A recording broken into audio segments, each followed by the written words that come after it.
Hi guys, ഇന്നൊരു umbrella കുർത്തൻ്റെ കട്ടിങ്ങും സ്റ്റിച്ചിങ്ങാണ് വന്നിട്ടുള്ളത്.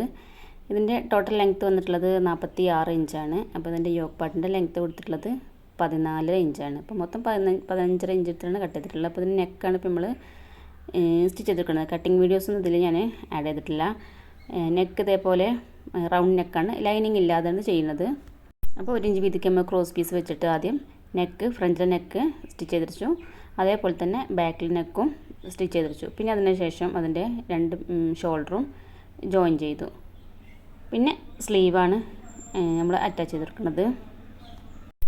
ഈ ഒരു ഡ്രസ്സ് പിന്നെ കസ്റ്റമറിൻ്റെ അടുത്ത് മെറ്റീരിയൽ എടുത്തിട്ട് ചെയ്യാൻ പറഞ്ഞായിരുന്നു. അപ്പോൾ അവർക്ക് ഓഫീസിലൊക്കെ ഉപയോഗിക്കാൻ വേണ്ടിയിട്ട് കോട്ടൺ ടൈപ്പിൽ നല്ല ലൂസിലായിട്ടൊന്ന് സ്റ്റിച്ച് ചെയ്ത് വെച്ചപ്പോൾ അങ്ങനെ പോയിട്ട് എടുത്തൊരു കോട്ടൺ മെറ്റീരിയലാണ് ഇതിൻ്റെ മെറ്റീരിയൽ കേട്ടോ. അത് ഞാൻ ഇതിനായിട്ട് 3.5 മീറ്ററാണ് ഇതിൻ്റെ ടോപ്പ് പാർട്ടിന് കട്ട് ചെയ്തിട്ടുള്ളത്. അതേപോലെ തന്നെ പാൻറ്റും ഇതിലേക്ക് മാച്ച് ആയിട്ടുള്ള പാൻറ്റും കൂടെ സ്റ്റിച്ച് ചെയ്തിട്ടുണ്ട്.